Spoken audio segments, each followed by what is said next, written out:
어쩌면 처음부터 잘못된 시작이었는지도 모릅니다. 어디서 시작된 악몽이었을까요? 비로소 그에게 들은 얘기가 이혼하자. 남편이 제 얼굴을 똑바로 보지 못한 채 그렇게 말했습니다. 결혼 7년 만에 처음 듣는 말이었습니다.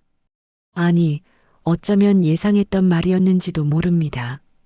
이런 상황이 벌어진 데에는 아주 충격적인 이유가 있었습니다. 구독과 좋아요는 영상 제작에 큰 힘이 됩니다. 제 남편 박민호가 같은 아파트에 사는 여자와 1년 넘게 불륜 관계를 유지하고 있었던 것입니다. 처음 이상한 징조를 느낀 건 그해 봄이었습니다.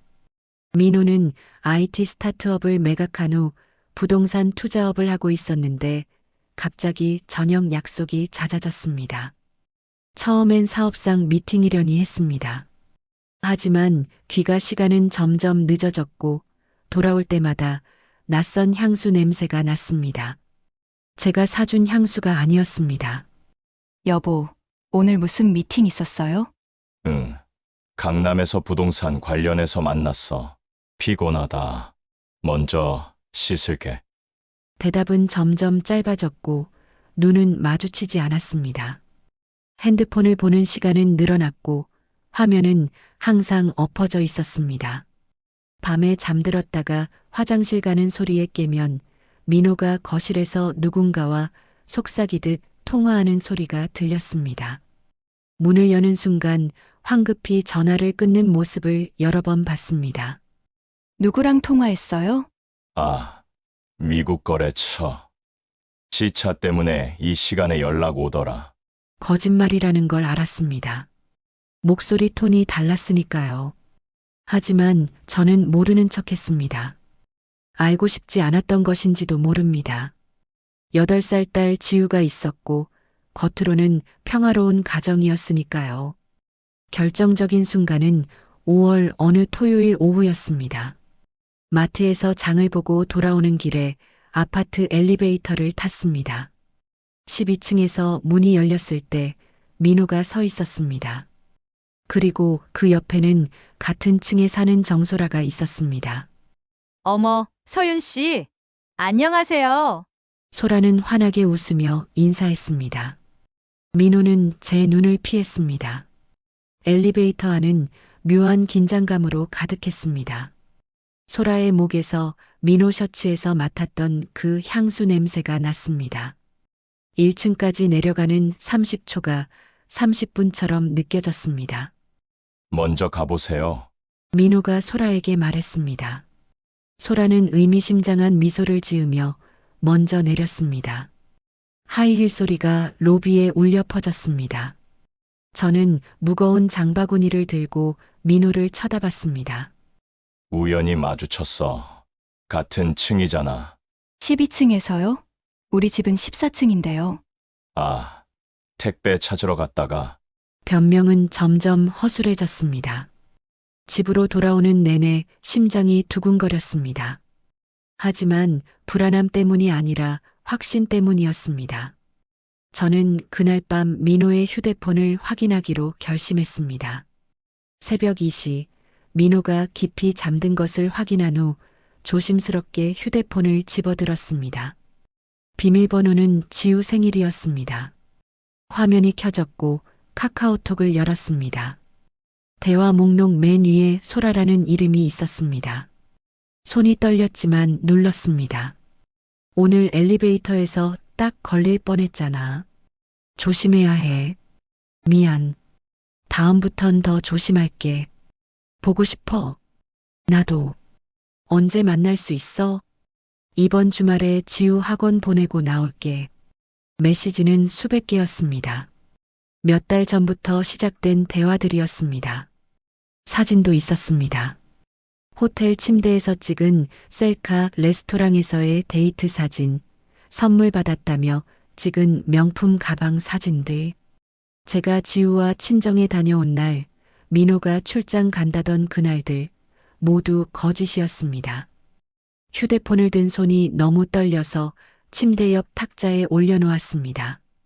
숨소리가 커질까봐 입을 막았습니다. 옆에서 민호가 편안하게 자고 있었습니다. 7년을 함께 산 남자였습니다. 교사 생활을 그만두고 육아에 전념했던 이유도 이 사람 때문이었습니다. 강남 아파트도 안정적인 생활도 모두 이 사람이 만들어준 것들이었습니다. 하지만 그 모든 것이 한순간에 무너졌습니다. 다음 날 아침, 저는 평소처럼 아침 식사를 준비했습니다. 된장찌개를 끓이고 계란 프라이를 부치고 김을 구웠습니다. 지우를 깨워 학교 갈 준비를 시키고 민호의 셔츠를 다렸습니다. 모든 것이 평소와 같았습니다. 하지만 제 안에서는 무언가가 깨져 있었습니다. 잘 먹었어. 회사 갔다 올게. 민호가 넥타이를 매며 말했습니다. 현관문이 닫히는 소리가 들렸습니다. 저는 설거지를 하다가 그릇을 깨뜨렸습니다. 산산조각 난 접시 조각들이 바닥에 흩어졌습니다. 지우가 학교 간 후 저는 바닥에 주저앉아 처음으로 울었습니다. 2주 동안 저는 증거를 모았습니다. 휴대폰 메시지를 사진으로 찍었고 민호가 소라에게 보낸 계좌 이체 내역도 확인했습니다. 한 달에 200만 원씩 5개월간 1,000만 원이 넘는 돈이 소라에게 송금되어 있었습니다. 명품 가방, 호텔 숙박, 레스토랑 식사 모두 제가 모르는 곳에서 쓰인 돈들이었습니다. 그리고 저는 정소라를 직접 만나기로 했습니다. 아파트 지하 주차장에서 그녀를 기다렸습니다. 오후 3시 소라가 빨간색 BMW를 타고 들어왔습니다. 민호가 몇 달 전에 사준 차였습니다. 당시에는 중고차 투자용이라고 했었는데 그것도 거짓말이었습니다. 서윤 씨, 여기서 웬일이세요? 소라는 놀라지 않았습니다.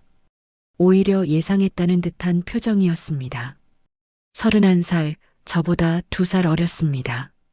화려한 메이크업에 노출이 심한 옷차림이었습니다. 저와는 정반대 스타일이었습니다. 민호 씨랑 무슨 사이세요? 민호 씨요? 아, 저희 그냥 친한 사이인데요. 친한 사이가 호텔도 가고 선물도 받나요? 소라의 표정이 굳었습니다. 잠시 침묵이 흘렀습니다. 그리고 그녀가 웃었습니다. 비웃는 듯한 웃음이었습니다. 알고 계셨네요. 그럼 이제 어쩌실 건데요? 목소리에는 죄책감이 전혀 없었습니다. 오히려 당당했습니다. 저는 손이 떨렸지만 참았습니다. 그만두세요. 민호는 유부남이고 저희한테는 아이도 있어요. 그거야 민호 씨가 결정할 문제 아닌가요? 서윤 씨한테 물어볼 일은 아닌 것 같은데. 지금 무슨 말씀을 하시는 거예요? 솔직히 말할까요? 민호 씨, 서윤 씨랑 사는 거 지옥 같대요. 집은 맨날 어질러져 있고 대화도 안 통하고 저랑 있을 때가 훨씬 행복하대요. 귀를 막고 싶었습니다. 하지만 소라는 계속 말했습니다. 제가 빼앗은 게 아니에요. 민호 씨가 저를 선택한 거예요. 이미 서윤 씨한테서 마음이 떠났다고요. 그날 밤 민호가 늦게 들어왔을 때 저는 거실에서 기다리고 있었습니다. 불을 켜지 않은 어두운 거실에서 소파에 앉아 민호를 바라봤습니다. 우리 얘기 좀 해요. 민호는 제 표정을 보고 모든 것을 직감한 듯 했습니다. 가방을 내려놓고 맞은편 소파에 앉았습니다. 알고 있어요. 정소라 씨랑 만나는 거. 민호는 부인하지 않았습니다. 고개를 숙인 채 한참을 침묵했습니다. 그리고 천천히 입을 열었습니다. 미안해. 하지만 하지만요? 우리 사이가 예전 같지 않잖아. 넌 항상 지우한테만 신경 쓰고 나한테는 관심도 없고. 변명이었습니다. 7년간 육아와 살림을 도맡아 하느라 지쳐있던 제게 관심이 없다는 이유로 불륜을 정당화하고 있었습니다. 그럼 이혼하고 싶은 거예요? 질문을 던졌지만 사실 저는 답을 원하지 않았습니다. 민호가 아니라고 다시 잘해보자고 말해주기를 바랐습니다. 하지만 돌아온 대답은 달랐습니다. 솔직히 소라랑 있으면 행복해. 다시 살아있는 기분이야. 미안하지만 이혼하자. 그 순간 제 안에서 무언가가 완전히 부서지는 소리를 들었습니다. 민호는 이미 결정을 내린 상태였습니다. 변호사도 알아봤다고 했습니다. 위자료와 재산 분할은 합의하에 처리하자고 했습니다. 지우는요? 내가 키울게. 서윤이 너도 알잖아. 내가 경제적으로 지우를 책임질 수 있는 상황이 아니라는 거. 그게 가장 아팠습니다. 딸마저 빼앗기게 될 거라는 사실이었습니다. 결혼 생활을 위해 교사직을 그만둔 것이 후회됐습니다. 민호의 뒷바라지를 하며 커리어를 포기한 선택들이 원망스러웠습니다. 다음 날부터 민호는 짐을 싸기 시작했습니다. 호텔에 머물다가 새 집을 구한다고 했습니다. 아니, 이미 구했을 것입니다. 소라와 함께 살 집을 말입니다. 지우는 상황을 이해하지 못했습니다. 엄마, 아빠, 왜 집 나가요? 아빠 일 때문에 잠깐 다른 데서 지내셔야 해. 곧 돌아오실 거야. 거짓말이었습니다. 돌아오지 않을 거라는 걸 알고 있었습니다. 지우를 안았을 때 제품에서 이 아이를 지킬 수 없을지도 모른다는 생각에 눈물이 났습니다. 민호가 떠난 후 아파트는 텅 비어 있는 것처럼 느껴졌습니다. 14층 우리 집과 12층 소라의 집, 그 두 층 사이의 거리가 이렇게 가까웠던 것이 원망스러웠습니다. 엘리베이터를 탈 때마다 12층에서 멈출까봐 가슴이 졸였습니다. 한 달 후 이혼 소송이 시작됐습니다. 변호사 비용으로 500만 원이 나갔습니다. 민호 측 변호사는 제가 가정에 소홀했고 정서적으로 남편을 방치했다고 주장했습니다. 황당했지만 반박하기 어려웠습니다. 7년간의 헌신은 증거로 남지 않았으니까요. 양육권은 경제력이 있는 쪽이 유리합니다. 부인께서는 현재 수입이 없으시죠? 제 변호사마저도 냉정했습니다. 위자료 사업과 재산 분할을 받는 대신 지우는 민호가 키우는 쪽으로 합의하라고 조언했습니다. 저는 매일 밤 잠들지 못했습니다. 그리고 법정에서 민호와 소라가 함께 앉아 있는 모습을 봤습니다. 이혼 소송 중인데도 당당하게 동석한 그들을 보며 제가 얼마나 철저히 무너졌는지 깨달았습니다. 판사가 물었습니다. 양육권에 대해 합의하셨습니까? 저는 대답할 수 없었습니다. 하지만 민호가 먼저 말했습니다. 예. 제가 양육권을 갖기로 합의했습니다. 법원 복도로 나왔을 때 다리에 힘이 풀렸습니다. 벤치에 앉아 고개를 떨궜습니다. 그때 누군가의 하이힐 소리가 들렸습니다. 고개를 들었을 때 소라가 서 있었습니다. 수고하셨어요. 이제 서로 새 출발하는 거니까 미련 갖지 마세요. 그녀는 웃으며 돌아섰습니다. 민호는 멀리서 지켜보고만 있었습니다. 그 순간 깨달았습니다. 제가 사랑했던 남자는 이미 존재하지 않는다는 것을, 그리고 앞으로 훨씬 더 큰 고통이 기다리고 있을 거라는 것을 말입니다. 그날 밤 저는 지우의 방에 들어가 베개에 얼굴을 묻고 울었습니다. 곧 이 방도 이 아이의 웃음소리도 모두 잃게 될 것이었습니다. 엄마, 나 아빠랑 살기 싫어요. 지우가 제 치마를 붙잡고 울먹이던 목소리가 아직도 귀에 맴돕니다. 하지만 저는 아무것도 해줄 수 없었습니다. 이런 상황이 벌어진 데에는 아주 충격적인 이유가 있었습니다. 법원은 경제력을 이유로 양육권을 민호에게 넘겼고 저는 한 달에 한 번, 그것도 민호의 허락하에만 딸을 만날 수 있게 됐습니다. 이혼 판결이 확정된 건 가을이었습니다. 위자료 사업과 재산 분할 1억, 총 5억을 받았습니다. 변호사 비용과 세금을 제하니 4억 2천이 남았습니다. 통장에 찍힌 숫자를 보면서도 실감이 나지 않았습니다. 7년간의 결혼 생활이 이 돈으로 정리됐다는 사실이 믿기지 않았습니다. 강남 아파트는 당연히 나와야 했습니다. 민호 명의였으니까요. 짐을 싸는 동안 지우는 계속 물었습니다. 엄마, 우리 어디 가요? 나도 같이 가면 안 돼요? 지우는 아빠랑 여기서 지내야 해. 엄마는 잠깐 다른 데 가 있을 거야. 언제 와요? 곧 올게. 거짓말이었습니다. 언제 올 수 있을지 저도 몰랐습니다. 지우를 안았을 때 그 작은 몸에서 나는 샴푸 냄새를 기억하려고 애썼습니다. 이 냄새를, 이 온기를, 이 아이의 무게를 잊지 않으려고요. 이사간 곳은 노원구의 투룸 전세였습니다. 보증금 1억 5천에 월세 없는 조건이었습니다. 강남에서 노원까지 물리적 거리만큼이나 제 삶도 추락했습니다. 33평에서 17평으로 새 아파트에서 20년 된 빌라로 모든 것이 축소됐습니다. 남은 돈 2억 7천으로 무엇을 할지 고민했습니다. 다시 교사로 돌아가려 했지만 현실은 냉담했습니다. 7년의 공백은 생각보다 컸습니다. 임용고시를 다시 봐야 했고 사립학교들은 경력 단절 여성을 선호하지 않았습니다. 학습지 교사, 보험 설계사, 식당 서빙까지 알아봤지만 쉽지 않았습니다.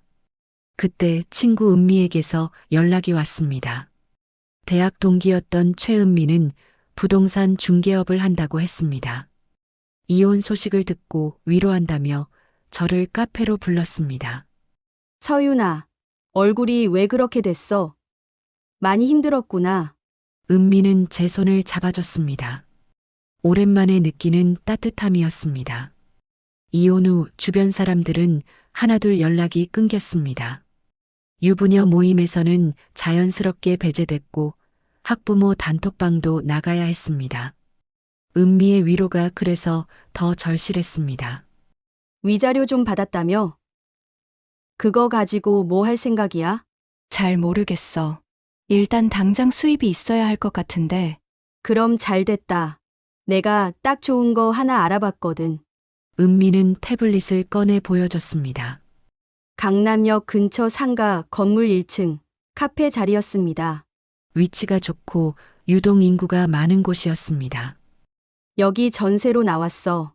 2억이면 돼. 인테리어 비용 5천 정도 잡고 초기 운영 자금 3천 정도면 충분해. 내가 원두 좀 공부하고 바리스타 자격증 따면 바로 시작할 수 있어. 숫자들이 현실적으로 들렸습니다. 2억 8천이면 가능했습니다. 남는 돈으로 당분간 생활하면서 카페를 운영하면 월 순수익 300만 원 정도는 나올 거라고 은미가 설명했습니다. 근데 은미야, 나 카페 운영 경험이 없는데. 괜찮아. 요즘 다들 그래. 나도 옆에서 도와줄게. 나한테 카페 하는 선배들 많거든. 원두 공급처도 소개해 줄게. 희망이 보이는 것 같았습니다. 지우를 다시 데려오려면 경제적으로 안정되어야 했습니다. 판사가 말했던 것처럼 양육권 재판에서 가장 중요한 건 경제력이었으니까요. 고마워, 은미야. 한번 해볼게. 그래. 서류는 내가 다 준비해 줄게. 너는 계약금만 준비하면 돼. 다음 주에 계약금 5천만 원을 은미 계좌로 보냈습니다. 은미는 건물주와 미팅을 잡았다며 사진을 보내왔습니다. 계약서 사진도 왔습니다. 제 이름으로 된 임대차 계약서였습니다. 모든 게 순조로워 보였습니다. 한 달 후 중도금 1억을 추가로 송금했습니다. 인테리어 업체도 은미가 소개해줬고 설계도도 받았습니다. 화이트 톤의 깔끔한 인테리어였습니다. 카페 이름도 정했습니다. 지우의 오후라고요. 언젠가 딸과 함께 이 카페를 운영하는 상상을 했습니다. 서윤아, 건물주가 잔금을 미리 받고 싶대. 한 달 앞당겨서 받으면 인테리어 비용 일부를 지원해 준다고 하거든. 은미의 전화였습니다. 11월 초였습니다. 날씨가 추워지고 있었습니다. 그럼 좋은 거 아니야? 응. 그래서 잔금이랑 인테리어 비용 합쳐서 1억 2천만 원 보내주면 돼. 그럼 다음 달부터 바로 오픈 준비 들어갈 수 있어. 통장을 확인했습니다. 생활비로 쓴 돈을 제외하고 딱 1억 3천이 남아 있었습니다. 마지막 돈이었습니다. 손가락이 떨렸지만 송금 버튼을 눌렀습니다. 지우를 위해서, 새로운 시작을 위해서 필요한 투자라고 생각했습니다. 잘 받았어. 다음 주에 인테리어 들어간대. 그때 같이 가보자. 그래. 고마워. 은미야. 일주일을 기다렸습니다. 은미에게 몇 번 연락했지만 답장이 늦었습니다. 바쁘다고 업체랑 미팅 중이라고 했습니다. 불안한 마음에 직접 그 주소를 찾아갔습니다. 강남역 7번 출구에서 5분 거리, 은미가 말한 그 건물이 있었습니다. 1층으로 내려갔습니다. 하지만 그곳에는 카페가 아니라 편의점이 있었습니다. 이미 영업 중인 편의점이었습니다. 저기요. 여기 원래 카페 들어온다는 얘기 들으셨어요? 편의점 사장님께 물었지만 고개를 저었습니다. 무슨 소리예요? 여기 우리가 3년째 하고 있는데 계약도 2년 남았고요. 심장이 내려앉았습니다. 손이 떨려서 휴대폰을 제대로 잡을 수 없었습니다. 은미에게 전화를 걸었습니다. 첫 번째, 연결되지 않았습니다. 두 번째, 통화 중이었습니다. 세 번째, 전원이 꺼져 있었습니다. 카카오톡을 열었습니다. 은미와의 대화방이 사라져 있었습니다. 차단당한 것이었습니다. 다시 전화를 걸었습니다. 현재 사용하지 않는 번호입니다. 메시지만 들렸습니다. 그 자리에서 주저앉을 뻔했습니다. 지나가는 사람들이 저를 쳐다봤지만 신경 쓸 여유가 없었습니다. 2억 7천만 원. 제 전 재산이 한순간에 사라졌습니다. 경찰서로 달려갔습니다. 사기 신고를 했습니다. 계약서 사진과 송금 내역을 모두 제출했습니다. 형사는 서류를 보더니 고개를 저었습니다. 계약서가 위조된 것 같은데요. 이 도장, 가짜예요.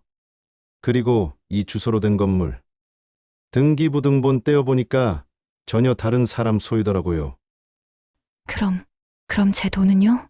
일단 수사는 하겠지만 솔직히 말씀드리면 받기 어려울 겁니다.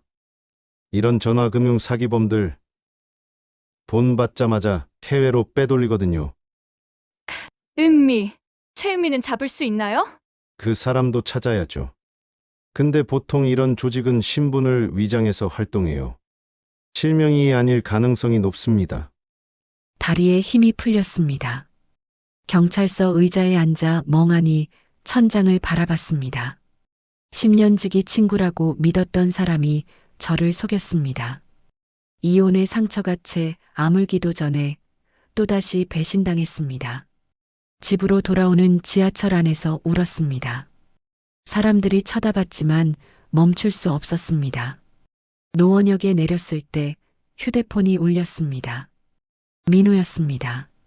지우가 너 보고 싶다는데 이번 주말에 만날래? 목소리를 가다듬으려 했지만 떨렸습니다. 응. 괜찮아? 목소리가 왜 그래? 아무것도 아니야. 주말에 볼게. 전화를 끊었습니다. 지우를 만날 돈도 이제 없었습니다. 통장 잔액은 60만 원이었습니다. 이번 달 관리비도 못 낼 금액이었습니다. 그날 밤 잠들지 못하고 천장을 바라봤습니다. 어떻게 살아야 할지 막막했습니다. 다시 민호에게 돌아갈까 하는 생각도 했습니다.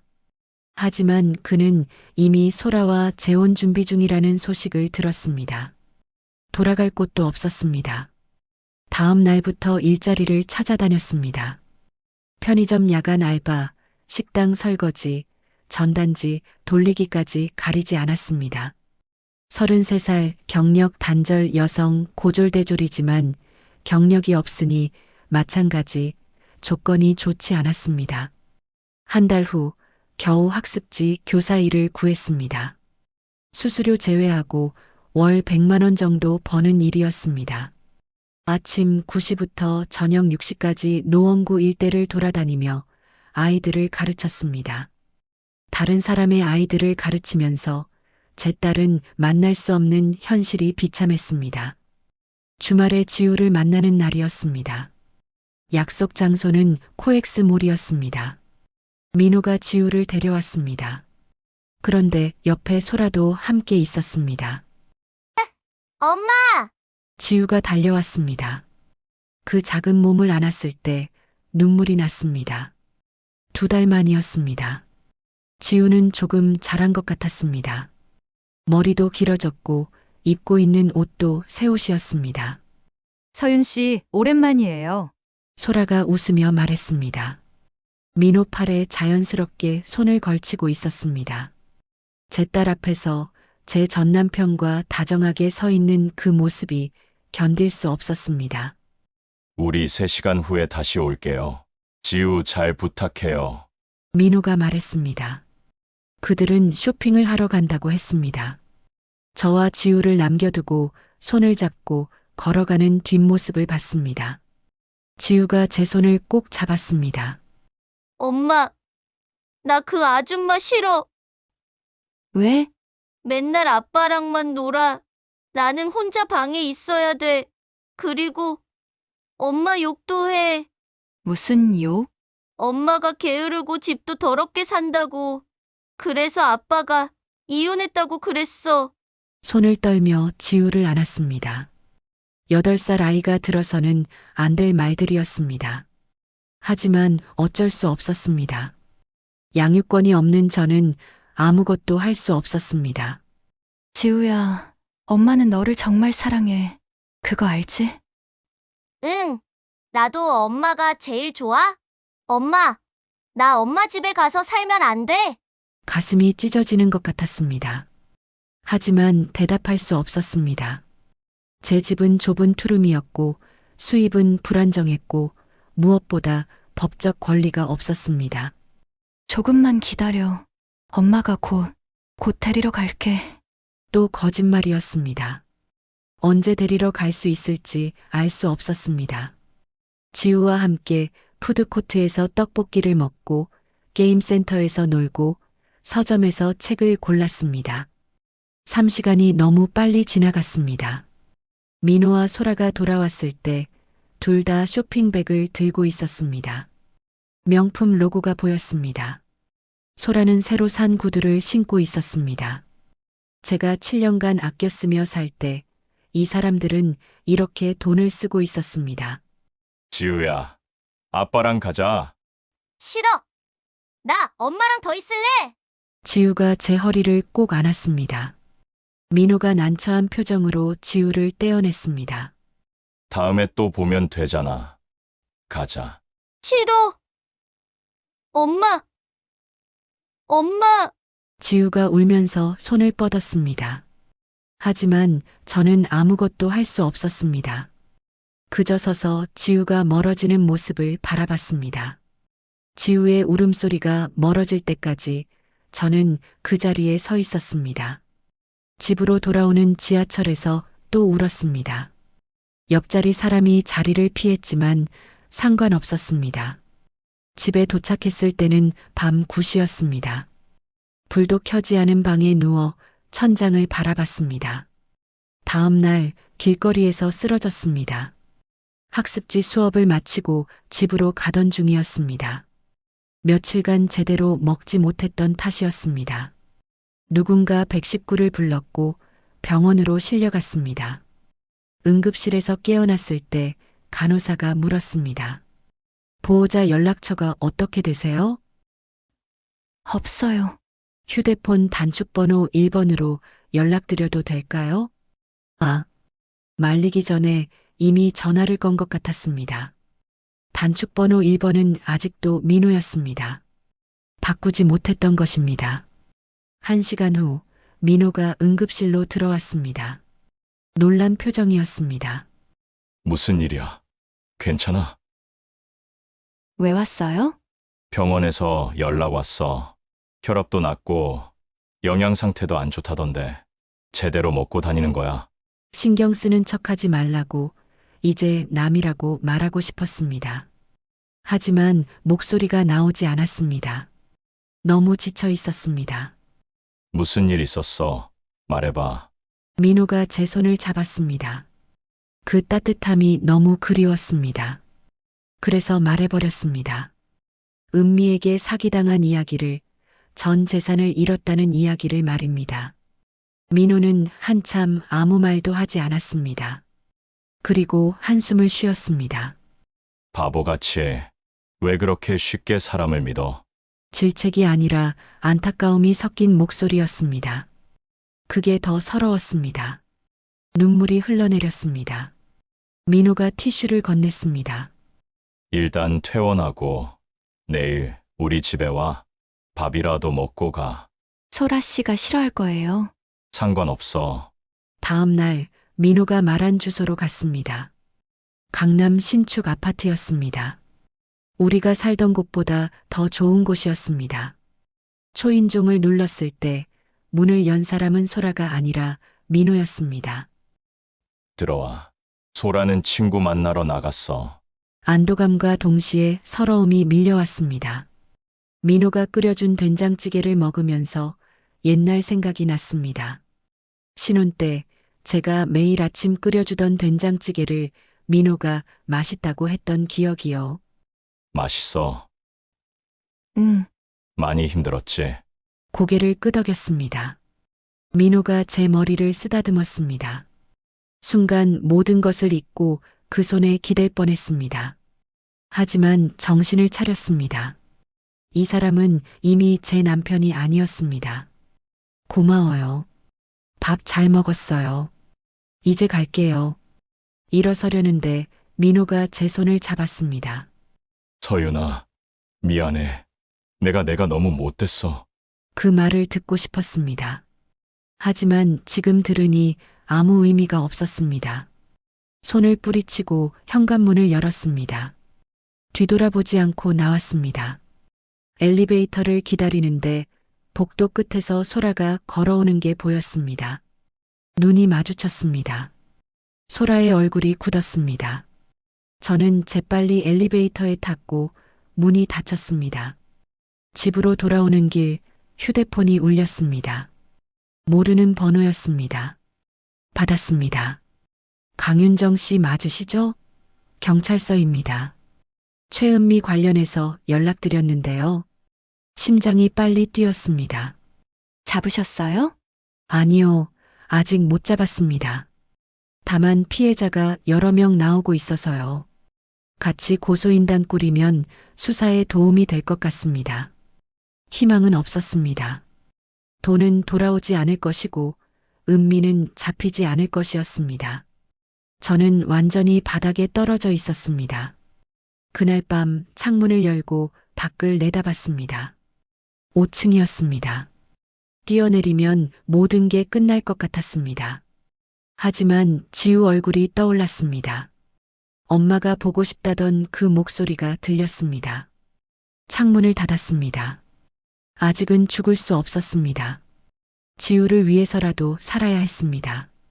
하지만 앞으로 더 큰 시련이 기다리고 있을 줄은 그때는 몰랐습니다. 서윤 씨, 정신 차리세요. 서윤 씨, 눈을 떴을 때 천장의 형광등이 눈부셨습니다. 어디선가 소독약 냄새가 났습니다. 병원이었습니다. 그리고 제 옆에 민호가 서 있었습니다. 이런 상황이 벌어진 데에는 아주 충격적인 이유가 있었습니다. 제가 길에서 쓰러진 후 다시 병원에 실려왔고 휴대폰 단축번호 1번에 여전히 저장되어 있던 민호에게 연락이 간 것입니다. 그리고 우리는 그날 이후 해서는 안 될 선을 넘고 말았습니다. 괜찮아? 의사 선생님이 과로랑 영양실조래. 제대로 먹지도 않고 뭐 하고 다닌 거야? 민호의 목소리에는 걱정이 섞여 있었습니다. 하지만 저는 대답하고 싶지 않았습니다.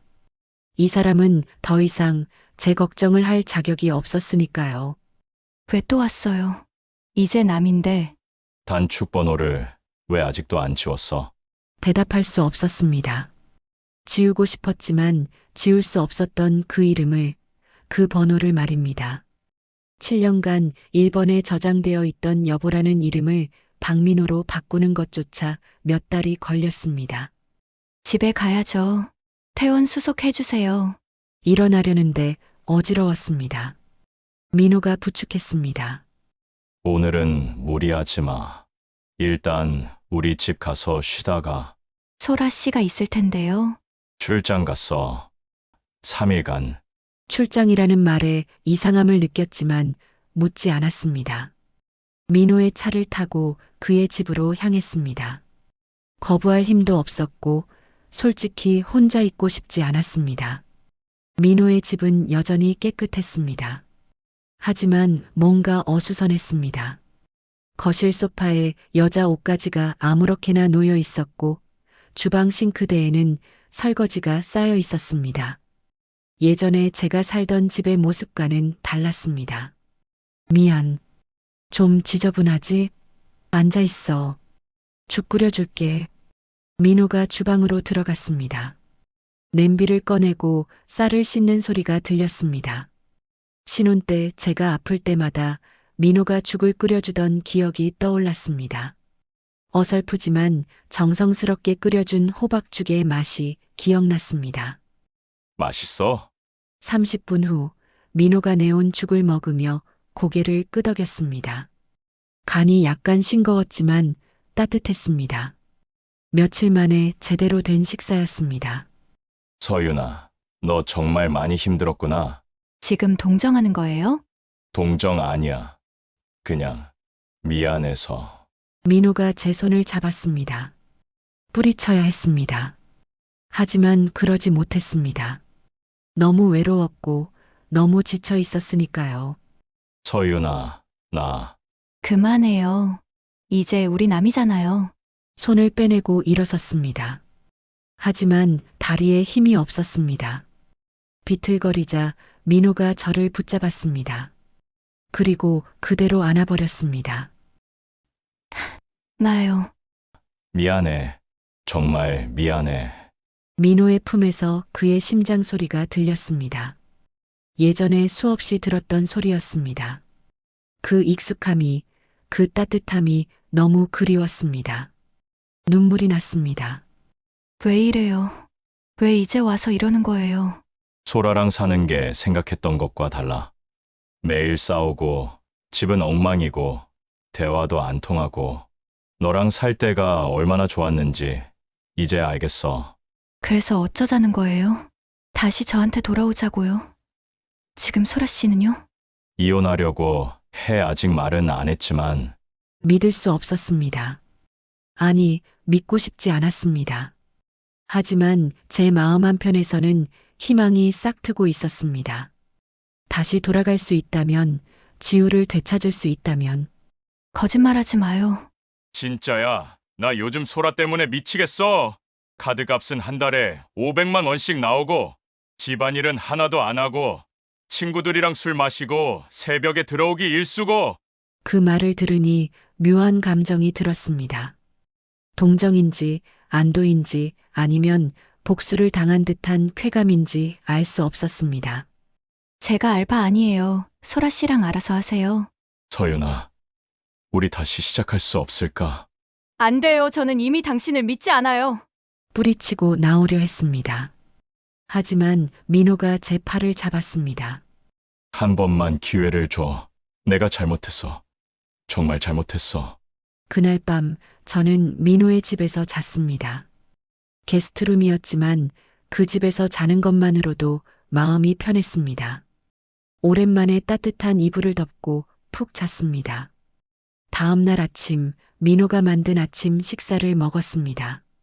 계란 후라이와 토스트, 간단했지만 혼자 먹던 컵라면보다 훨씬 좋았습니다. 오늘 뭐 할 거야? 학습지 수업 있어요. 오늘은 쉬어. 내가 연락해서 대체 선생님 보내달라고 할게. 왜 그렇게까지? 너 제대로 쉬어야 해. 이러다 큰일 나겠어. 민호의 배려가 낯설었지만 거부하지 않았습니다. 그날 하루는 민호와 함께 집에서 쉬었습니다. TV를 보고 이야기를 나누고 예전처럼 편안한 시간을 보냈습니다. 지우는 어때요? 잘 지내요? 응, 근데 너 많이 찾아. 특히 밤에 저도 보고 싶어요. 매일매일. 이번 주말에 같이 나가자 셋이서. 소라 씨가 알면 상관없어, 지우 엄마는 너잖아. 그 말이 위로가 됐습니다. 적어도 민호는 저를 지우의 엄마로 인정하고 있었으니까요. 그날 이후 저와 민호는 자주 만났습니다. 소라가 요가 수업 간다는 오후 시간, 친구들 만난다는 저녁 시간에 몰래 만났습니다. 처음에는 그냥 밥을 먹고 이야기를 나누는 정도였습니다. 하지만 시간이 지날수록 감정이 깊어졌습니다. 서윤아, 나 진짜 소라랑 이혼할 거야. 그리고 너랑 다시. 아직은 안 돼요. 지켜봐야죠. 믿고 싶지 않았지만 믿고 싶었습니다. 모순된 감정이었습니다.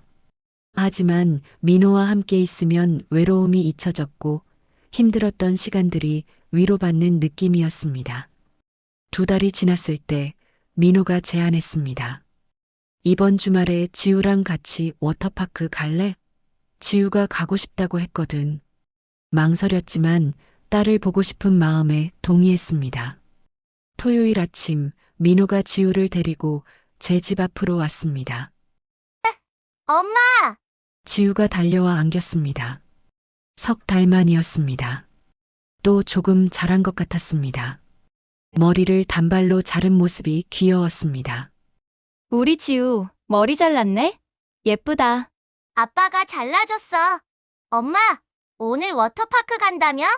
응, 신나지? 차를 타고 캐리비안 베이로 향했습니다. 지우는 뒷좌석에서 내내 신나서 떠들었습니다. 민호와 제가 함께 웃었습니다. 마치 예전의 가족처럼 느껴졌습니다. 워터파크에 도착해서 옷을 갈아입었습니다. 지우는 핑크색 수영복을 입었고 물놀이를 시작했습니다. 민호와 저는 지우를 지켜보며 함께 수영장에 들어갔습니다. 엄마, 아빠, 같이 놀아요. 지우가 손을 잡아당겼습니다. 셋이서 물놀이를 하고 슬라이드를 타고 파도 풀장에서 놀았습니다. 오랜만에 느껴보는 행복이었습니다. 서윤아, 행복해. 민호가 물었습니다. 물방울이 얼굴에 맺혀 있었습니다. 응. 나도 우리 이렇게 계속 지낼 수 있으면 좋겠어. 그 순간 제 마음에도 같은 바람이 있었습니다. 다시 가족이 되고 싶다는, 지우와 함께 살고 싶다는 바람이었습니다. 점심을 먹고 휴게실에서 쉬는데 민호의 휴대폰이 울렸습니다. 화면을 보고 민호의 얼굴이 굳었습니다. 소라였습니다. 여보세요? 응, 아니. 지우랑 놀이공원 왔어. 응, 알았어. 통화를 끊고 민호가 난처한 표정을 지었습니다. 미안, 소라가 집에 온대 저녁 먹으러 나오자고 하네. 그럼 가봐요. 너는? 전 괜찮아요. 지우랑 조금만 더 있다가 집에 갈게요. 민호가 미안한 표정으로 저를 바라봤습니다. 하지만 어쩔 수 없었습니다. 아직 민호는 법적으로 소라의 남편이었으니까요. 지우야, 아빠 먼저 가봐야 할 것 같아. 엄마랑 조금만 더 놀다가 집에 가자. 싫어. 나 아빠랑 엄마랑 다 같이 집에 갈래. 지우가 울먹였습니다. 민호가 지우를 달랬지만 지우는 계속 울었습니다. 지우야, 괜찮아. 다음에 또 놀자. 아빠 가셔야 돼. 결국 민호가 먼저 떠났습니다. 지우와 저만 남았습니다. 지우는 한동안 울다가 제 품에 안겨 잠들었습니다. 그 작은 숨소리를 들으며 이 아이를 지켜줄 수 없는 제 현실이 원망스러웠습니다. 1시간 후 지우를 집에 데려다 주려고 택시를 탔습니다. 민호의 집 앞에 도착했을 때 현관문이 열려 있었습니다. 그리고 안에서 고함 소리가 들렸습니다. 도대체 누구랑 있었던 거야? 놀이공원? 거짓말하지 마. 소라의 목소리였습니다. 저는 지우의 손을 잡고 멈춰 섰습니다. 그냥 지우랑. 지우 혼자? 말이 돼? 인스타 보니까 누가 우리 아파트 워터파크에서 당신들 봤다던데? 여자랑 같이 있더래. 들켜버렸습니다. 누군가 목격한 것입니다. 심장이 빨리 뛰었습니다. 엄마, 무서워. 지우가 제 다리에 매달렸습니다. 저는 초인종을 눌렀습니다. 안에서 소란이 멈췄습니다. 문이 열렸고 소라가 서 있었습니다. 눈이 마주쳤습니다. 소라의 얼굴이 일그러졌습니다. 당신, 지우 데려다 줬어요. 뭐야? 오늘 워터파크 간 거 당신이었어? 민호가 뒤에서 나왔습니다. 당황한 표정이었습니다. 소라야, 일단 안으로 들어가서. 닥쳐. 지금 전처랑 데이트하고 왔잖아. 그것도 지우 데리고. 소라가 저에게 다가왔습니다. 분노로 가득한 얼굴이었습니다. 당신 지금 뭐 하는 거야? 이혼한 주제에 왜 자꾸 남의 남편한테 달라붙어? 저는 저는 뭐? 가련한 척, 불쌍한 척 하면서 남자 꼬시는 거 되게 잘하시네? 말 조심하세요, 지우 앞인데. 지우? 그래, 지우 핑계 대면서 남의 남편 유혹하는 거지? 역겹네, 진짜. 참을 수 없었습니다. 제가 먼저 소라를 밀쳤습니다. 당신이 먼저 남의 남편 빼앗았잖아요. 뭐? 소라도 저를 밀었습니다. 순간 중심을 잃었습니다. 뒤로 비틀거렸고 계단이 있다는 것을 잊었습니다. 엄마! 지우의 비명이 들렸습니다. 그리고 저는 계단 아래로 굴러떨어졌습니다. 등과 허리에 충격이 왔습니다. 머리가 어지러웠습니다. 하지만 가장 먼저 든 생각은 배였습니다. 아기. 그제서야 깨달았습니다. 제가 임신했다는 것을, 민호의 아이를 가졌다는 것을 말입니다. 2달 전부터 생리가 없었지만 스트레스 때문이라고 생각했었습니다. 하지만 지금 이 순간 확신했습니다. 서윤아, 민호가 달려왔습니다. 저를 일으키려 했지만 움직일 수 없었습니다. 너무 아팠습니다. 119 불러. 민호의 다급한 목소리가 들렸습니다. 의식이 흐려졌습니다. 멀리서 지우가 우는 소리가 들렸습니다. 그리고 소라의 당황한 목소리도 들렸습니다. 나, 그럴 생각 아니었어. 눈을 감았습니다. 그리고 생각했습니다. 이 아이를 지켜야 한다고, 이 아이만큼은 지켜야 한다고 말입니다. 구급차가 도착했을 때 저는 의식을 잃었습니다. 마지막으로 들은 건 민호의 목소리였습니다. 괜찮아. 다 괜찮을 거야. 하지만 괜찮지 않았습니다. 병원에서 깨어났을 때 의사가 말했습니다. 다행히 아기는 무사합니다. 하지만 조심하셔야 해요. 그 순간 민호가 제 손을 꽉 잡았습니다. 그의 눈에 눈물이 고여 있었습니다. 서윤아, 우리 아기야? 고개를 끄덕였습니다. 민호가 제 손에 입을 맞췄습니다. 미안해.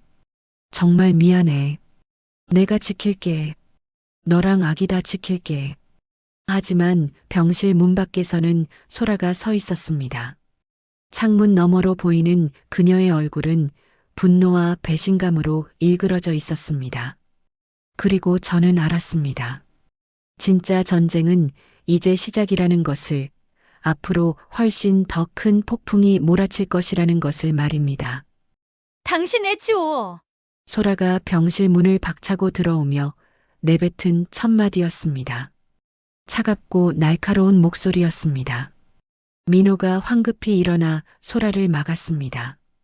이런 상황이 벌어진 데에는 아주 충격적인 이유가 있었습니다.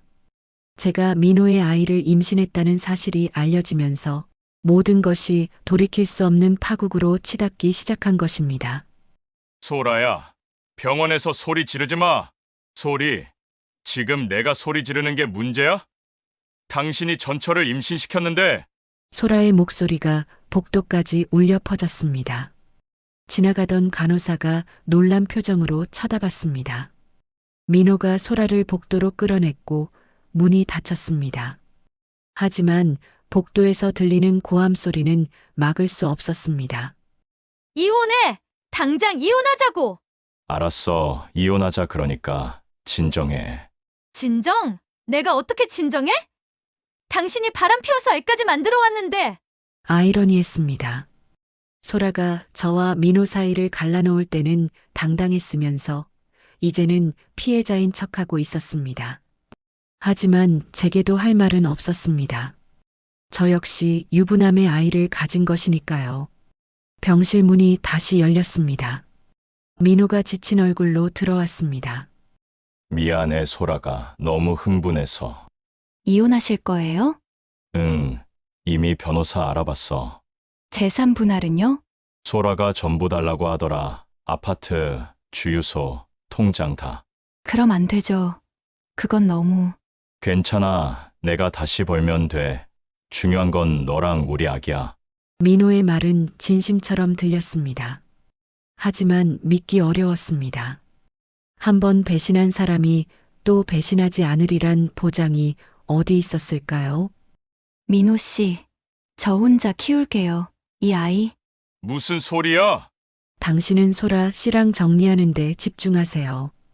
저한테 신경 쓰지 말고. 서윤아, 나 진심이야. 너랑 다시 시작하고 싶어.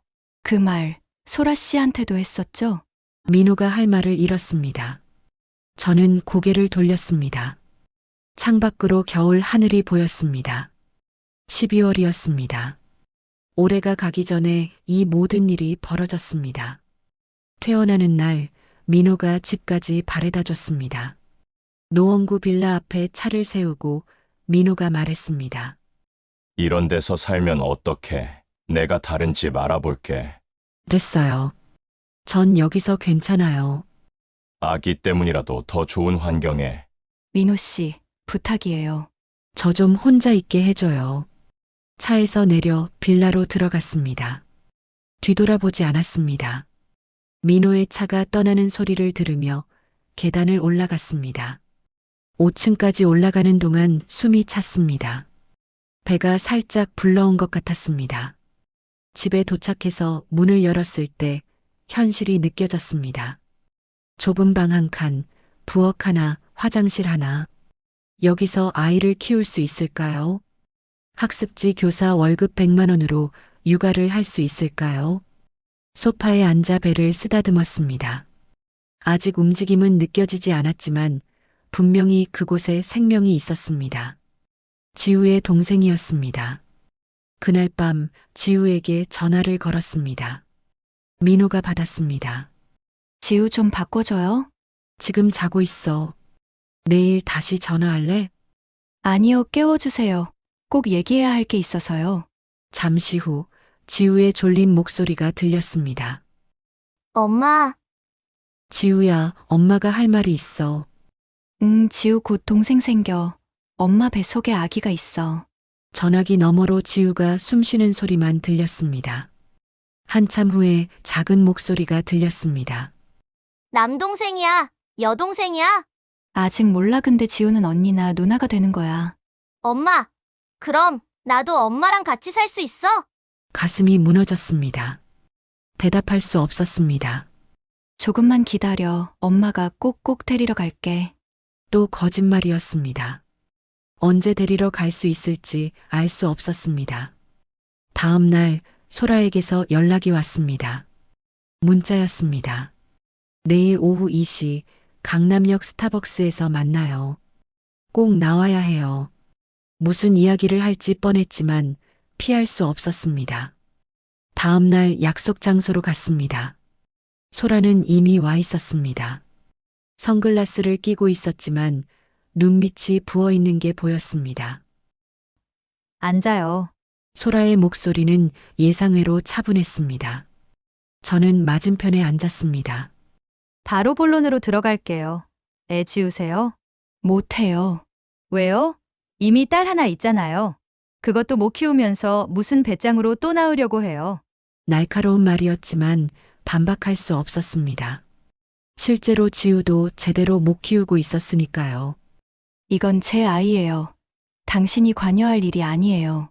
민호 아이이기도 하잖아요. 그리고 민호는 법적으로 내 남편이고요. 이혼하신다면서요? 내가 도장 안 찍으면 이혼 못 해요. 알아요? 유책 배우자는 이혼 청구 못 한다는 거. 소라가 비웃었습니다. 제가 예전에 그녀를 대할 때와 똑같은 태도였습니다. 역사는 반복되고 있었습니다. 이혼 안 해주실 거예요? 조건이 있어요. 민호 전 재산 내 앞으로 넘기고 당신은 애 지우면 이혼해 줄게요. 미쳤어요? 미친 건 당신이지 남의 남편 꼬셔서 애 만든 주제에 손이 떨렸습니다. 커피잔을 잡은 손에 힘이 들어갔습니다. 소라 씨도 똑같이 했잖아요. 저한테. 그러니까 더 잘 알죠? 이렇게 시작한 관계는 오래 못 간다는 거. 민호가 당신한테 돌아간대도 곧 또 다른 여자 만날 거예요. 그게 그 사람이에요? 그 말이 가슴에 박혔습니다. 부인하고 싶었지만 사실일지도 몰랐습니다. 생각해봐요. 일주일 드릴게요. 소라가 일어났습니다. 그리고 마지막으로 한마디 더 했습니다. 참, 지우도 내가 키울 거예요. 민호가 재산 다 넘기면 양육권도 같이 넘기기로 했거든요. 뭐라고요? 당신 혼자 두 아이 키울 수 있어요? 돈도 없는 주제에 소라는 웃으며 나갔습니다. 저는 그 자리에 굳어 있었습니다. 지우마저 완전히 잃게 될 수도 있다는 생각에 숨이 막혔습니다. 집으로 돌아와 민호에게 전화했습니다. 소라 씨가 지우 양육권도 가져간대요. 사실이에요? 어쩔 수 없어. 재산을 다 주는 조건이 그거야. 어떻게 그럴 수 있어요? 지우는 제 딸이에요. 법적으로는 내 딸이야. 그리고 나한테 양육권이 있고. 그럼 저는요? 저는 지우를 어떻게 해요? 미안해 하지만 당장은 어쩔 수 없어. 일단 이혼부터 하고 나중에 다시. 전화를 끊어버렸습니다. 민호도 소라도 모두 자기 이익만 챙기고 있었습니다. 아무도 지우 생각은 하지 않았습니다. 며칠 후 가정법원에서 조정 기일이 잡혔습니다. 민호와 소라의 이혼 조정이었고 저도 이해관계인으로 출석하라는 통지를 받았습니다. 법원에 도착했을 때 민호와 소라가 각자 변호사와 함께 와 있었습니다. 저는 변호사 없이 혼자였습니다. 변호사 비용을 낼 돈이 없었으니까요. 조정실에 들어갔습니다. 조정위원 2명이 앉아 있었습니다. 오늘은 박민호 씨와 정소라 씨의 이혼건에 대해 조정하겠습니다. 그리고 강서윤 씨의 임신건도 관련이 있어서 함께 다루겠습니다. 조정이 시작됐습니다. 소라 측 변호사가 먼저 말했습니다. 박민호 씨는 혼인 중 부정행위를 저질렀고 전 배우자를 임신시켰습니다. 이는 명백한 유책 사유입니다. 따라서 의뢰인은 위자료 2억과 함께 부동산, 사업체 등 모든 재산의 이전을 요구합니다. 민호 측 변호사가 반박했습니다. 하지만 정소라 씨 역시 혼인 중 과도한 소비, 가정 방치 등의 문제가 있었습니다. 또한 박민호 씨의 첫 번째 결혼을 파기한 것도 정소라 씨였습니다. 그건 이번 이혼과 무관한 사항입니다.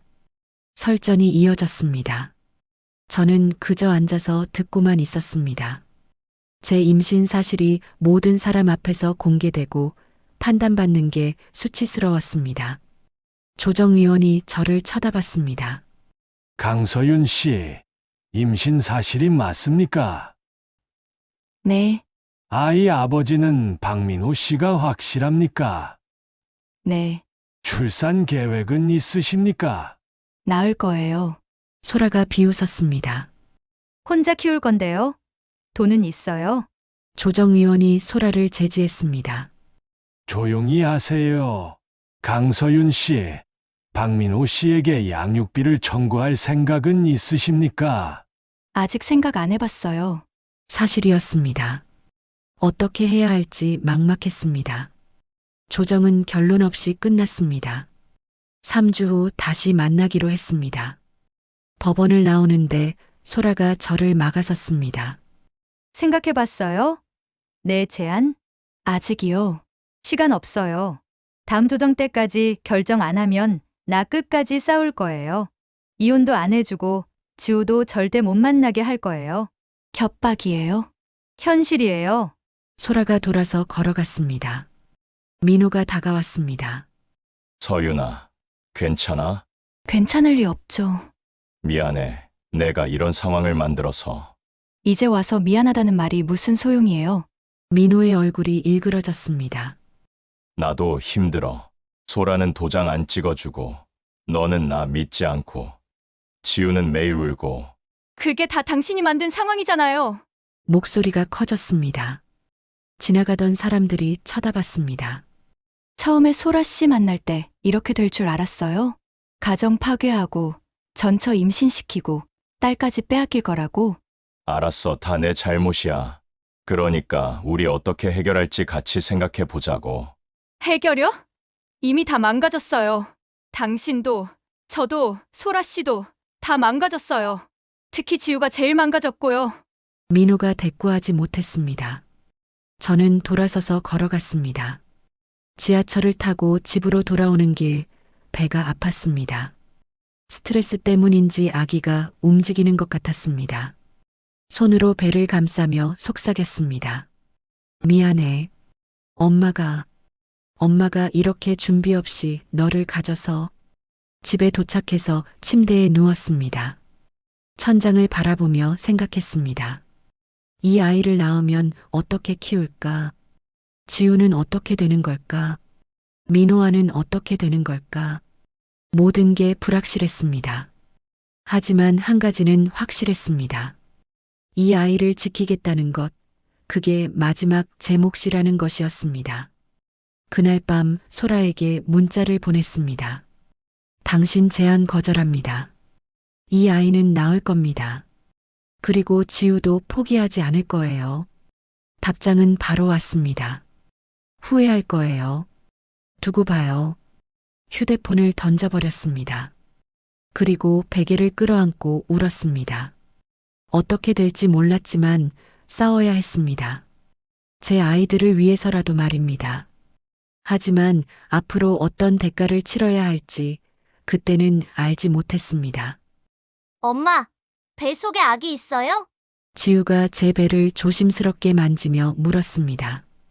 6개월이 지나 배가 많이 불러왔습니다. 민호가 한 달에 한 번 지우를 데려와 만나게 해줬지만 매번 이별은 고통이었습니다.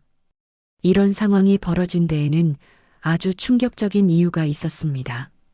저는 아이를 지키기로 결정했지만 그 선택이 옳았는지는 아직도 확신할 수 없습니다.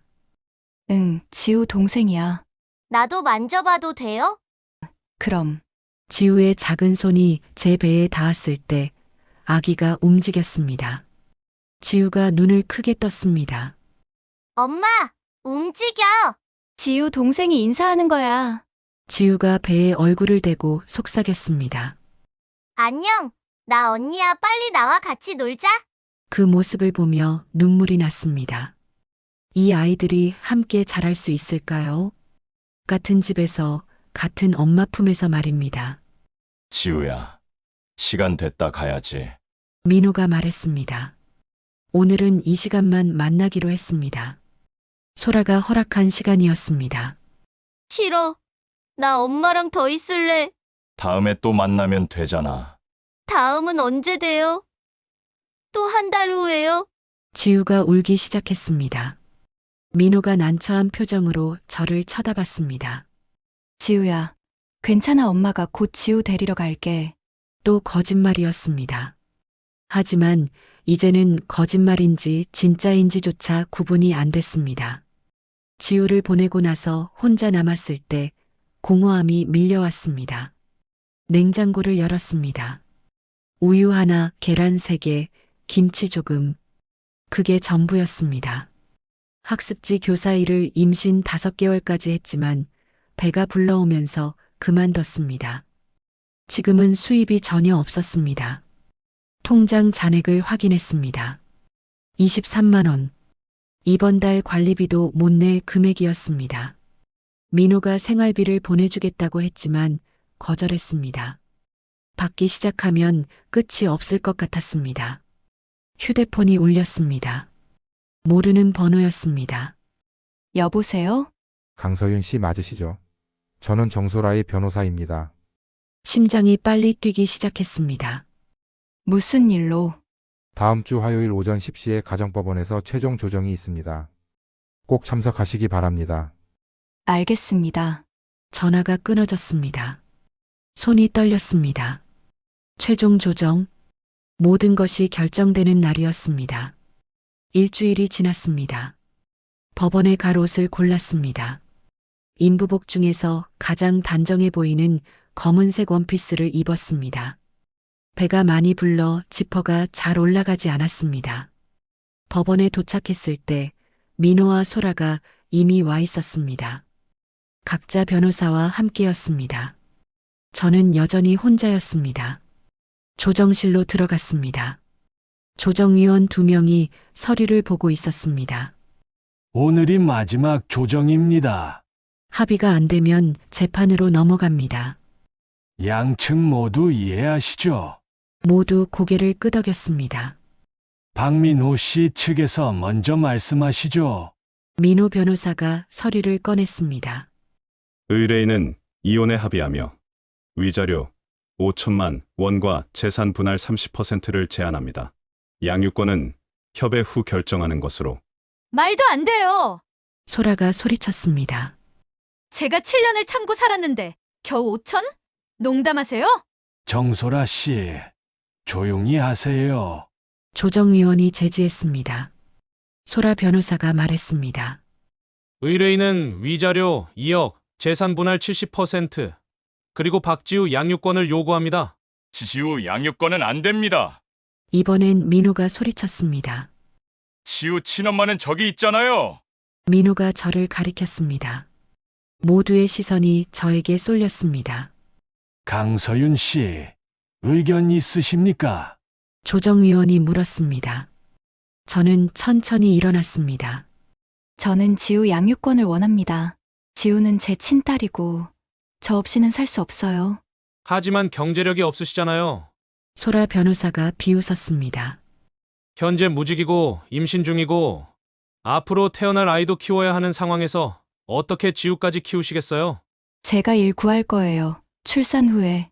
출산 후요? 신세가 키우면서 일한다고요? 누가 아이 봐줄 건데요? 말문이 막혔습니다. 실제로 계획이 없었습니다. 그리고 한 가지 더요. 박민호 씨, 강서윤 씨와 결혼할 생각 있으세요? 소라 변호사가 민호를 쳐다봤습니다. 민호가 저를 바라봤습니다. 있습니다. 진심이에요? 소라가 울먹이기 시작했습니다. 당신 나한테 사랑한다고 했잖아. 평생 함께 하자고 했잖아. 그때는 진심이었어. 하지만 지금은 전처가 더 좋다는 거죠? 왜요? 내가 뭐가 부족해서요? 소라가 울기 시작했습니다. 조정위원이 난처한 표정을 지었습니다. 일단 정리하겠습니다. 이혼 자체에는 양측 모두 동의하는 것으로 보입니다. 문제는 재산 분할과 위자료, 그리고 양육권이네요. 저는 타협 안 할 거예요. 소라가 소리쳤습니다. 민호가 전처랑 다시 결혼한다는데 제가 왜 양보를 해요? 제가 뭔 죄가 있어요? 정소라 씨도 박민호 씨의 첫 번째 가정을 파괴하지 않았습니까? 조정위원이 지적했습니다. 그건 민호가 먼저 저를 좋아했어요. 제 잘못이 아니에요. 지금 상황도 마찬가지 아닙니까? 소라가 할 말을 잃었습니다. 저는 그 모습을 보며 복잡한 감정이 들었습니다. 예전에 제 모습이 저랬을 것입니다. 배신당하고 버림받고 분노하는 모습 말입니다. 조정이 어렵겠습니다. 재판으로 넘기겠습니다. 조정위원이 선언했습니다. 법원을 나왔습니다. 민호가 따라왔습니다. 서윤아, 잠깐만. 뭐예요? 미안해. 내가 이 상황을 만들어서. 이제 그 말 지겹지도 않아요? 나 진심이야. 너랑 다시 시작하고 싶어. 민호 씨, 솔직히 물어볼게요. 소라 씨한테도 똑같이 말했죠. 사랑한다고, 평생 함께 하자고. 민호가 대답하지 못했습니다. 그리고 저한테도 똑같이 말했었죠. 결혼할 때? 그건 그런데 왜 제가 믿어야 해요? 2번 배신한 사람을 3번째는 안 배신할 거라고 어떻게 믿어요? 민호의 얼굴이 일그러졌습니다. 서윤아, 사람은 변할 수 있어. 변하지 않아요. 당신 보면 알아요. 돌아서서 걸어갔습니다. 민호가 뒤에서 불렀지만 돌아보지 않았습니다. 집으로 돌아오는 길 배가 아팠습니다. 병원에 가야 했지만 돈이 없었습니다. 참으며 집에 도착했습니다. 현관문을 열려는데 문이 열리지 않았습니다. 자물쇠가 바뀌어 있었습니다. 문에 종이가 붙어 있었습니다. 관리비 6개월 연체로 인한 강제 퇴거 조치. 다리에 힘이 풀렸습니다. 그 자리에 주저앉았습니다. 갈 곳이 없었습니다. 친구도 없었고 친정도 없었습니다. 민호에게 연락할 수도 없었습니다. 휴대폰을 꺼내 통화 목록을 봤습니다. 연락할 사람이 없었습니다. 그때 한 이름이 눈에 들어왔습니다. 김정아. 대학 동기였습니다. 은미에게 속기 전까지 가끔 연락하던 친구였습니다. 떨리는 손으로 전화를 걸었습니다. 여보세요? 정아야, 나 서윤이야. 어머, 서윤아? 오랜만이다. 어떻게 지내? 정아야, 나 도와줄 수 있어? 목소리가 떨렸습니다. 정아가 심각함을 느꼈는지 물었습니다. 무슨 일이야? 어디야? 주소를 말했습니다. 30분 후 정아가 도착했습니다. 계단에 앉아 있는 저를 보고 놀란 표정을 지었습니다. 세상에. 너 임신했어? 응, 무슨 일이야? 왜 여기 앉아 있어? 사정을 설명했습니다. 이혼, 사기, 재임신, 강제 퇴거까지. 정아는 아무 말 없이 들어주었습니다. 일단 우리 집 가자. 거기서 천천히 생각하자. 정아의 집은 마포구의 작은 오피스텔이었습니다. 간호사로 일하며 혼자 사는 집이었습니다. 여기서 당분간 지내. 괜찮아. 고마워, 정아야. 친구 좀 도와주는 게 뭐가 고마워. 근데 너 병원은 다니고 있어. 못 다녔어, 돈이 없어서. 미쳤어. 임신 6개월인데. 내일 당장 내가 일하는 병원 가자. 산부인과 선생님 소개해 줄게. 다음 날 정아가 데려간 병원에서 검진을 받았습니다. 의사가 초음파를 보며 말했습니다. 아기는 건강합니다. 다만 산모가 영양 상태가 안 좋네요. 제대로 드셔야죠. 네. 그리고 이거 보이세요? 의사가 화면을 가리켰습니다. 아들이에요. 눈물이 났습니다. 아들.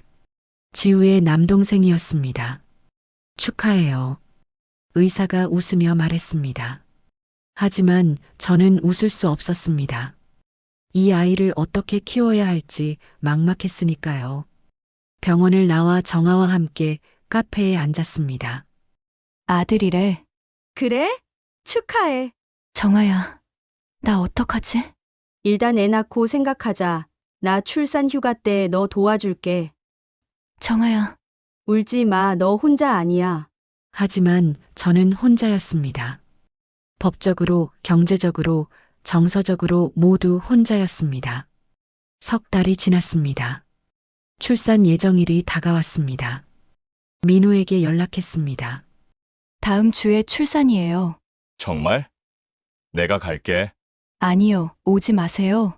그냥 알려드리는 거예요. 서윤아, 나도 아빠야. 내 아들인데. 법적으로는 아니에요. 우리 이혼했잖아요. 그래도 그리고 소라 씨 재판은 어떻게 됐어요?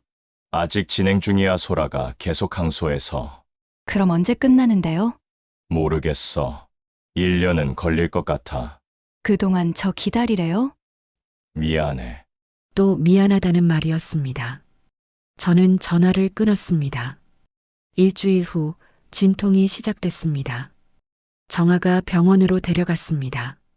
12시간의 진통 끝에 아들을 낳았습니다. 3.2kg의 건강한 아기였습니다. 축하드립니다. 아들입니다. 간호사가 아기를 안겨줬습니다. 작고 따뜻한 생명이었습니다.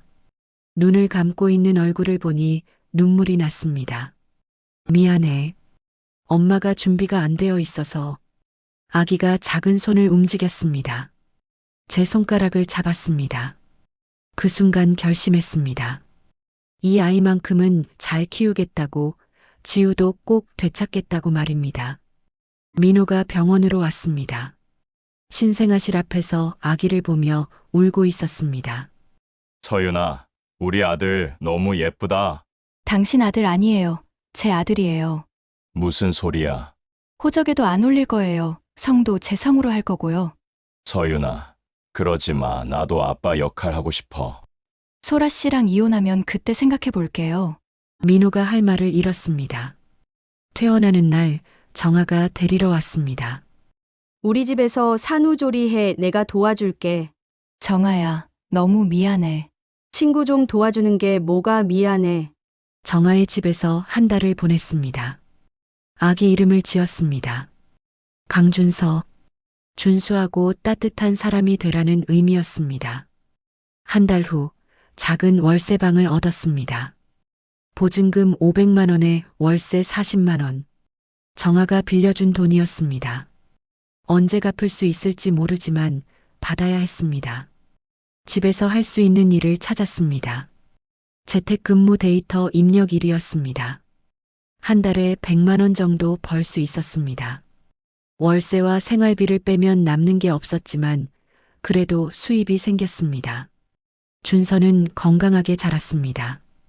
100일이 됐을 때 혼자 작은 상을 차렸습니다.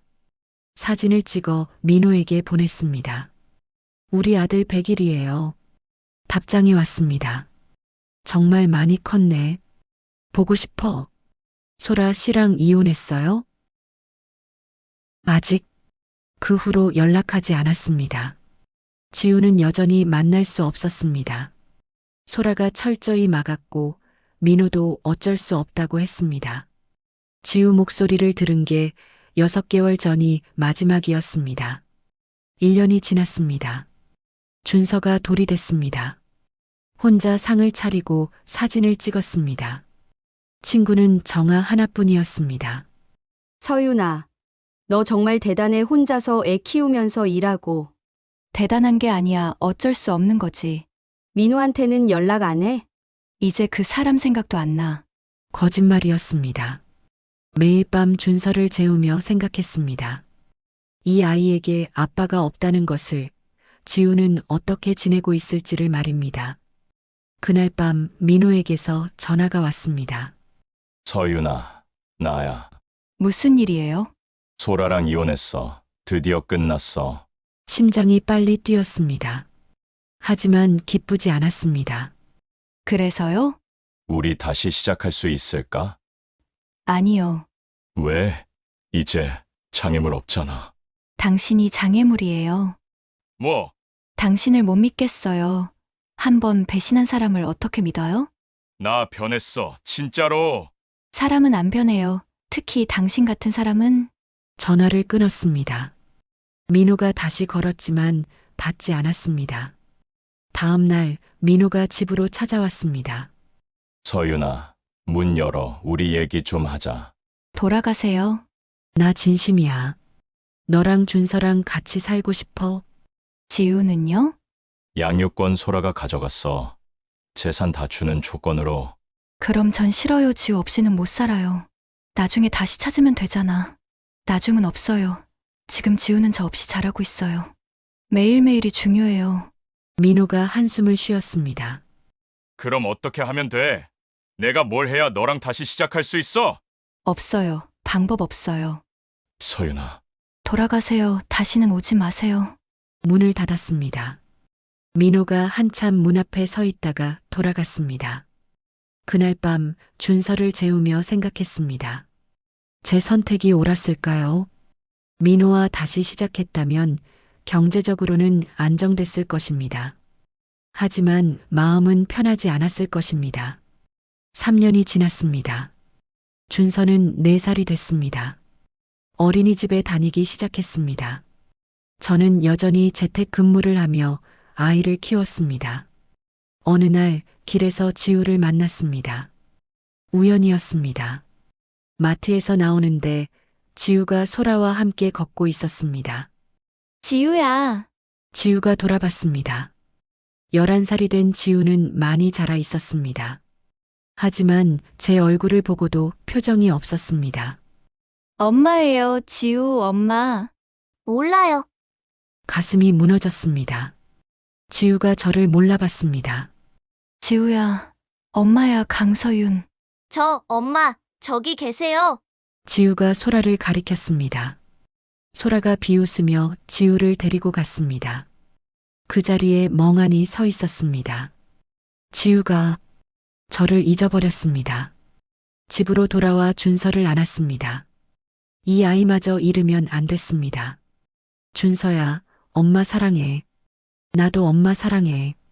준서가 제 볼에 뽀뽀했습니다. 지금은 5년이 지났습니다.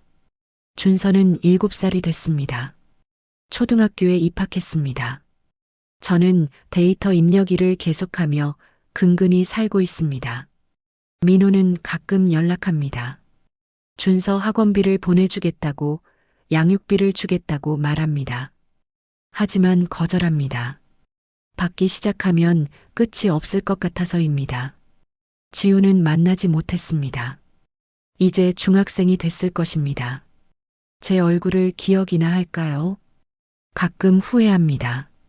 민호의 유혹에 넘어간 것을, 준서를 가진 것을, 지우를 잃은 것을 말입니다. 하지만 준서를 보면 후회가 사라집니다. 이 아이는 제 삶의 이유입니다. 오늘도 준서를 재우며 생각합니다. 불륜으로 시작된 관계는 결국 모두를 파괴한다는 것을, 가장 큰 피해자는 언제나 아이들이라는 것을 말입니다.